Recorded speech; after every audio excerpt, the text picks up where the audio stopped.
today's training that I want to lead you through is going to be a little bit different. And I think it's because of where we find ourselves potentially in the world, but also where we might be finding ourselves in different life stages. As you know, for me, we just welcomed another baby. So I'm kind of in this cocooning stage with my family where I just kind of want to figure out our new flow. But maybe you are in a different season of life. Maybe you're going towards retirement. Maybe you're starting a new career. Maybe you're navigating family challenges. Maybe you're caring for parents or elderly. Maybe you're caring for children. I think that we all find ourselves in a unique situation. So first things first, whenever I approach a new year, there is just something so amazing to me about a fresh start. It feels like if you were on Willy Wonka and you got life's golden ticket, like Brendan talks about life's golden ticket, and you're kind of given this clean slate. And I walked into this new year as a postpartum mom, and we also got COVID. And so right away, initially going into this year, I was like, I could feel derailed within day 7 of 2022 if I allowed it. But when I was thinking about this training and thinking about how I would approach winning the new year, I really had to think about digestible chunks. I need to break things down into smaller sections for me. So if for you, when it comes to looking at this year at a glance, you're feeling overwhelmed by how we're going to tackle the next 365 days, or if at this point, 343 days, whatever we're at, if that feels overwhelming, I want to invite you into a practice that I've started doing. So for me, because of my life with my children, it's really hard for me to be able to even know what next month is going to look like, yet alone what next year will look like. And so when I started thinking about this year, the first thing that I wanted to decide on was a central theme. So how many of you guys have heard people choosing a word for their year? Now, this is a practice that a lot of people do. A lot of people show it. They share their word of the year. Maybe it's for accountability. Maybe it's just to put it out there. And for the last few years, I've chosen different words for the year. Now, it sounds like kind of a weird woo-woo type practice, but what I have found is that it almost lays a foundation for your year so that when you are setting goals or making decisions or navigating different scenarios, you can always come back to that home base. So for example, a few years ago, my word was surrender. We were in our fertility process and just trying to figure out what is this going to look like? And I needed to choose the word surrender. I needed to just surrender to what was going to be. The year after that, we successfully and thankfully had our baby girl, Coco. My word was presence. I just wanted to be where my feet were. I'm still trying to land on my word for this year, but I think it's something along the lines of intuition. I need to follow my gut, to trust my gut. So when you think about the year, I really think it is helpful to choose a theme. This is going to be your foundation. This is going to be that place where you go, is this aligned with surrendering? Is this aligned with presence? Is this respecting my goal for trusting my intuition or my gut? And the thing that I also want to note is if you had a word of the year for last year and you felt like maybe you got derailed or it wasn't a success or you didn't quite win it, carry that word forward. That word can still serve you and serve as that base. There's no need to change it if that word is still working. So what I want for you to think about is how can we create a foundation, lay a foundation that has a feeling. So when I look at a lot of people and their goal setting practices, it's beautiful. They have these tactical things that they want to achieve within the next year. But a lot of times they don't actually think about how is this going to feel? How is this goal going to feel when I accomplish it? How is the pursuit of this goal going to feel? And what I found is that having that theme or that word, it gives me that feeling to really check myself and my alignment. Now, I want to share something that I am working on this year. I haven't shared it publicly anywhere, but it's something that I have recognized in myself as I've kind of evaluated last year moving into this year, is that I am actually aiming for more gray areas in my life. And let me explain this. I am an all or nothing kind of gal. I am either all in, gung-ho, full force, show me what I need to do and I'll do it, or I'm a nothing. And I've recognized over the last year that as I set goals, I tend to be very extreme. I don't know if anyone else resonates with this, but I am like, I am all in. I will not eat any sugar for 30 days and blah, blah, blah, blah, blah. And then the second I fall off, I'm a nothing. And so what I am trying for as an achiever, as someone who is striving to grow, to learn, to move, to navigate, is that I am aiming for more gray areas this year. And maybe that gives you a little bit of peace. Maybe that gives you anxiety, depending on where you fall on this spectrum. For me, I want to find more fluidity in my year. I want to find more room for grace, like Glo was talking about, but also just recognize that when it comes to things that maybe served me in the past, like certain boundaries or relationships, that I can find that area of gray that allows me to continue to strive to do better, but also doesn't derail me the second I fall off. I recently was on a phone call with a dietitian because one of my goals for this year is to feel vibrant. It's not to lose 10 pounds or to get back to my pre-baby weight or anything like that. It's to feel vibrant. And I was on the phone with a dietitian and I said something about Cheetos and I was like, oh, I love Cheetos. Like me and Coco, we can smash a bag of Cheetos. And I was saying how it wasn't a good food. And she goes, I don't want for you to look at things as good or bad. I want for you to think of things as optimal or less optimal. You have a less optimal snack, that's okay. Move on to an optimal one. Make a choice instead of looking at things as bad or good. And it really helped for me to think about, how do I want to ground myself in gray this year, in that I can continue to progress, but I'm not going to beat myself up or freeze the second that I stop or mess up. And so I want for you to just think about what that looks like for you. And that brings me to my next point. One of the things that I think we often fail at when it looks at goal setting or attacking a new year or setting resolutions is that we don't do it from a place of self-awareness. Now, I know a lot of things about you simply by you being here today, by joining this platform.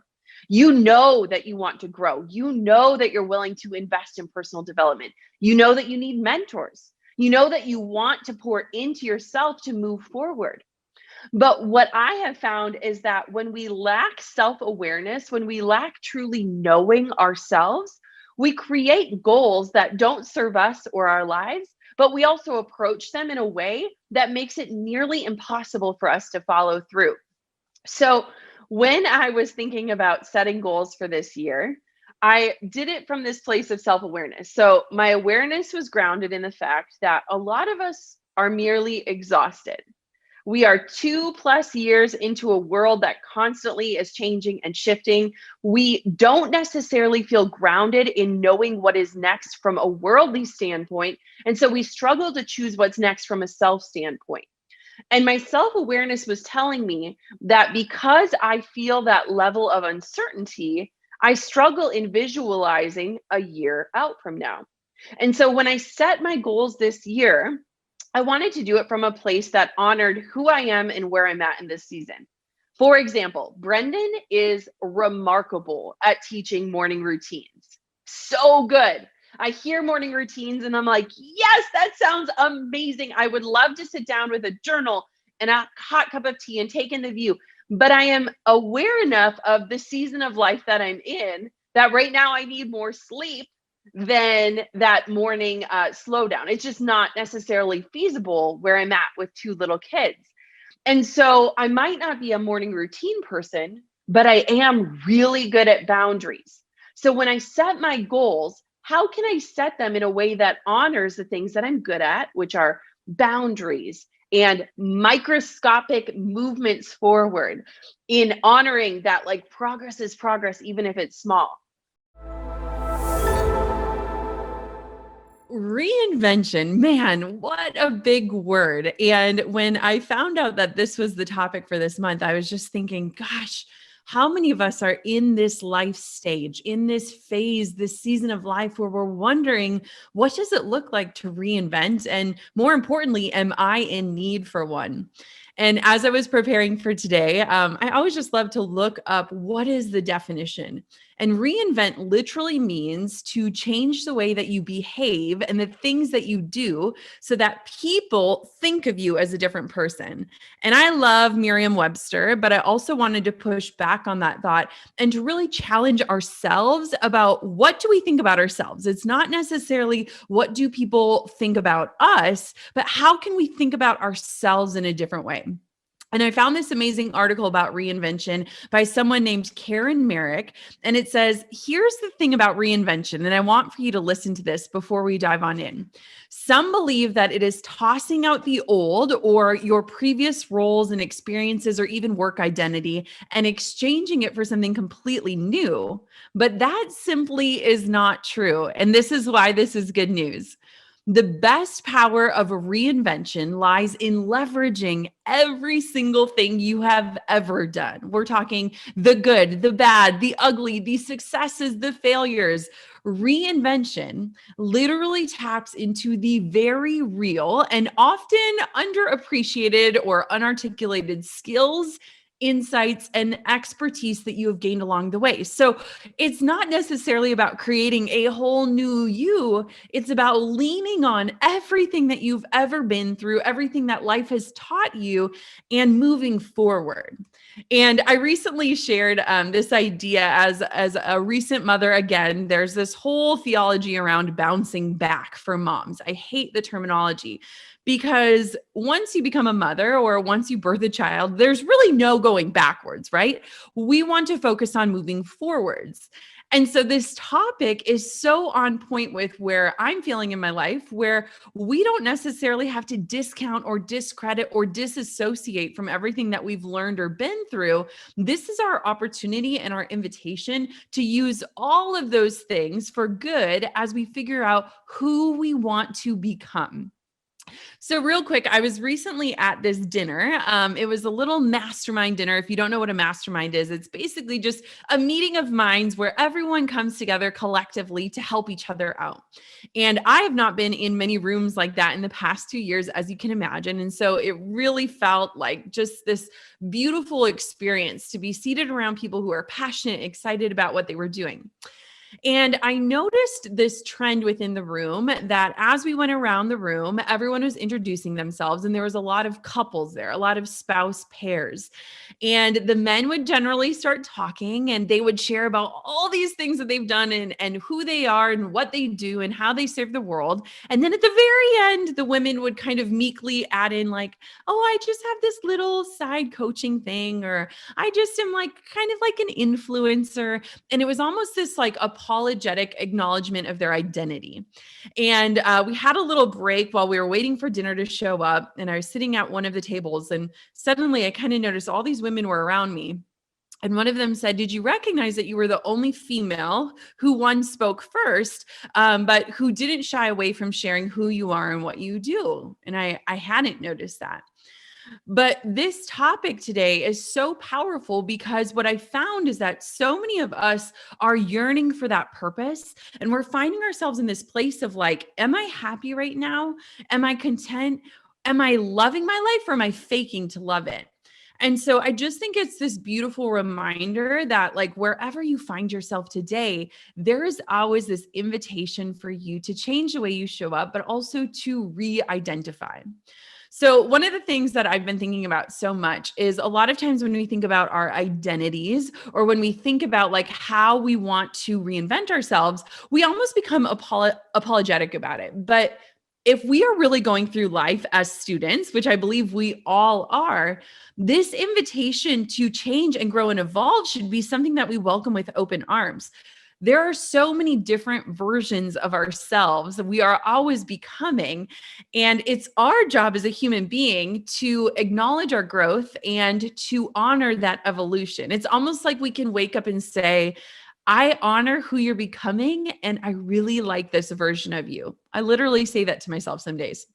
So one of the things that I think is really fascinating is this idea of identity foreclosure. So I had a guest on my podcast and we talked about this. And essentially what identity foreclosure is that a lot of times we stay in things too long that we know are not maybe the right fit or are no longer serving us because we feel like we've already invested time. Have you ever felt that way where maybe you started a degree and all of a sudden you realize, wait, this isn't what I wanted, but I'm already 2 years in and it would be a shame to throw that away? Or maybe you're in a relationship and you have this feeling that this relationship isn't the best fit for you, but that you need to move on and you're not necessarily honoring that intuition because you're worried that, oh my gosh, I'm going to have to start all over again, or I wasted so much time. Well, identity foreclosure is the exact reason why we hang on to things too long, whether it's jeans from high school that no longer fit us, or degrees that are no longer serving us, or passions that maybe just have not grown with you as you've grown. And so identity foreclosure is something that we really need to evaluate in ourselves. And a lot of times identity foreclosure, in my opinion, is coupled with ego. So let me break this down. I think that our society is really focused and fixated on titles, accolades, and awards. It's things that honor our success, but it's only honored in a way that other people can understand. And so when we look at this concept of identity foreclosure and we couple it with ego, I think that those two things are kind of this natural disaster, the reason why we stay in things too long when we're genuinely yearning for a change. Now, I want to share something with you. So I have been an entrepreneur for 10 years. And in the last 10 years, I have done a lot of different things. So I was a wedding photographer. I was a Midwest wedding blogger. I was a watercolor artist. I had my own little print shop. I started this podcast. I became a public speaker. I created online courses. I did online coaching. I've hosted masterminds. I've done all of these things. And most recently, I added the title author to all of the different things I've done. Now, I have really struggled in times where there are these transitions happening and I cannot communicate exactly what I do or how I show up and how I serve the world. But someone recently asked me, they were like, how are you able to pivot so many different times and find success in so many different places in a 10-year time span? I mean, that's a lot of things that I've done. And the reality is that my identity is not found in my output. My identity is found in who I am. And when we as human beings connect on this human level, it invites us to change and evolve in a way that people will support you as you grow. There's this meme that I just love whenever I see it. And it's like, notice who is watching you and says like, I like this version of you too. Those are the people that you want in your life. And so when we think about this evolution, and if we're in this season of like, I really want to reinvent myself, we need to let go of the ego of titles and things that will express our success. And we need to get back to, what do our values tell us success will not just look like in our lives, but that success will feel like in our lives. You know, purpose is such a big topic. And I don't know if any of you feel that way as you looked at the topic of purpose, because oftentimes I think when we hear the word purpose, we can also kind of cover that word with shame. Shame that we don't know what our purpose is, shame that we couldn't speak to our purpose eloquently, or maybe even shame that we're in a season where we're like, my purpose is solely survival. And I wanted to kind of approach this training in just a little bit of a different way, and hopefully too more of a humble way, in that I am not an expert when it comes to helping people uncover their purpose quickly, because I don't necessarily think it is a fast journey. And I don't think it's something that you arrive at and then for the rest of your life, you're like, all right, I'm good. I've got it. As we dive into this training today, I'm going to give you a framework, but I'm also going to kind of walk you through maybe where you're at today and how we can start to move towards knowing and understanding and relishing in what our purpose is. First, I wanted to share a quick story. So the last few months were really, really precious. As you know, I welcomed my second daughter into the world, Quinn, and took maternity leave. And we are based in Duluth, Minnesota, which is tundra. I mean, it is so cold. And so we were really fortunate to get to the sunshine for a few months. And as we were in the sunshine in Arizona, we were with my grandparents and my parents. And it was such precious time. And my grandpa Sulo is 93 years old. And if you follow me on Instagram, you have probably seen my grandpa Sulo. And what was incredible is that every time I'm with them, they try to understand what I do. And it's really hard for them to comprehend. And it's hard for a lot of people to comprehend. But my grandpa started to understand a little bit more about Instagram.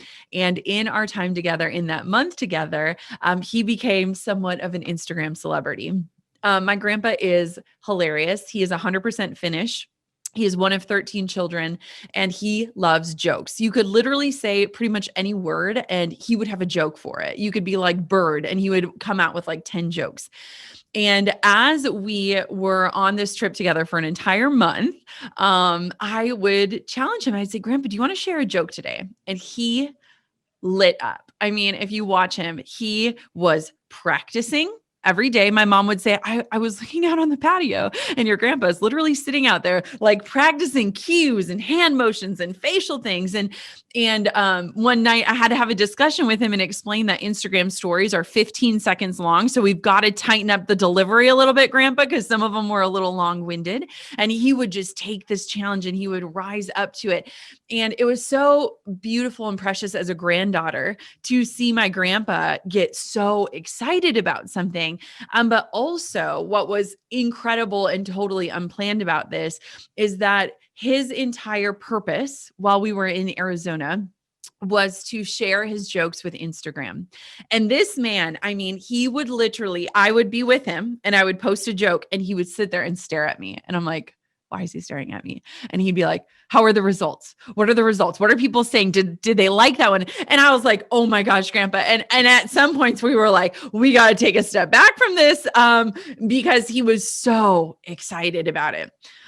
We've been home for a few weeks now. And the other night he called me and he said, I just wanted to call and check in on the results. How are they going? What does your audience need from me today?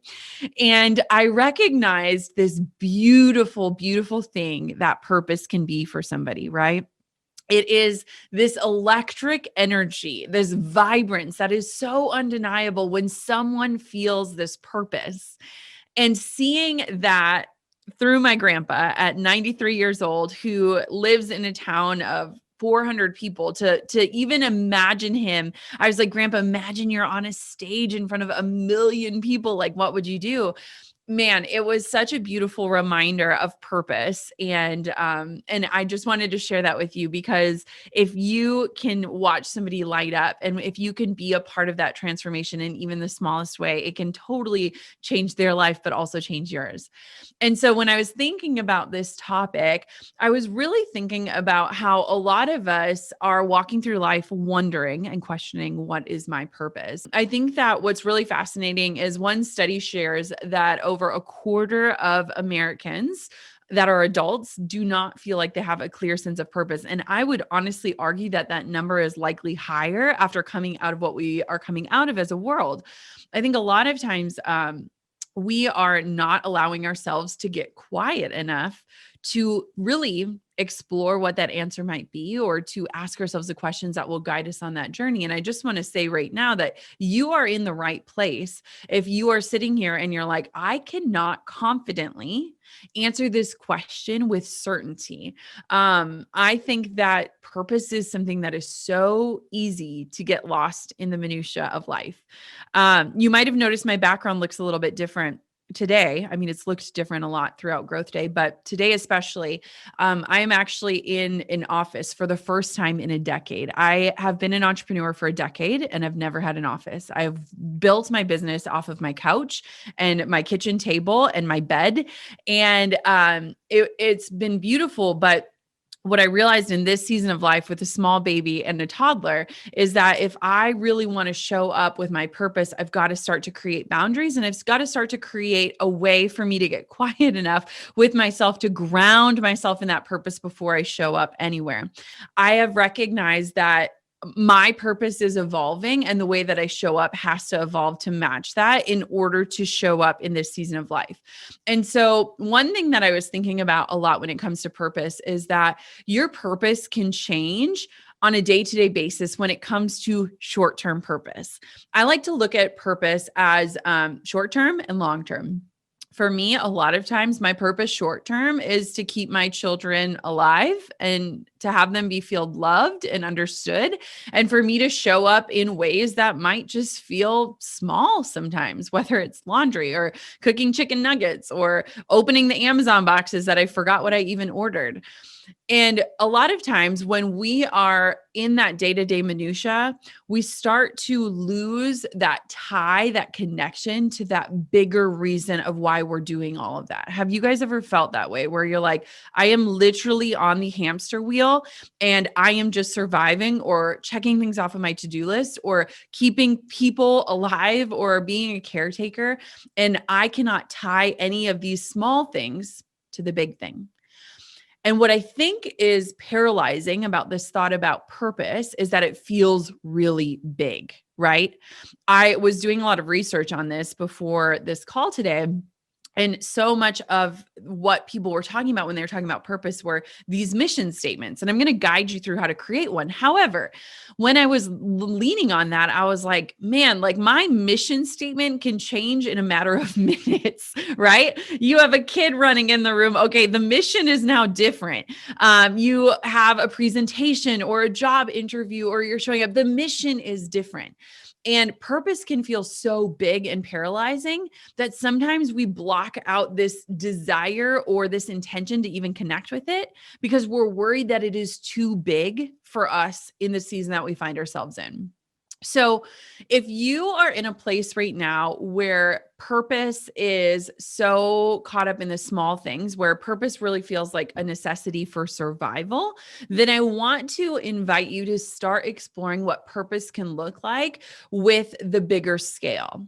I often think of purpose, and I kind of have to visualize this, so it might help if you close your eyes, but I almost feel like purpose is like being tethered to this knot. We were talking about rock climbing the other day, and I was like thinking of like purpose being like carabinered and locked in on something that is bigger than you, that is going to hold you in when you feel like your hands are losing its grip. Purpose is that thing that gets you out of bed in the morning. However, it is possible, and a lot of us are surviving and probably not thriving without knowing what our purpose is or without being tethered to something that is helping us to show up in the ways that only we can. Now, I think that not knowing our purpose is what keeps us on autopilot, right? It keeps us in that minutia. It can keep us stuck. And the reason why is if we don't have a purpose, we have nothing bigger. We aren't there exploring what is more, what is next, where do I go from here?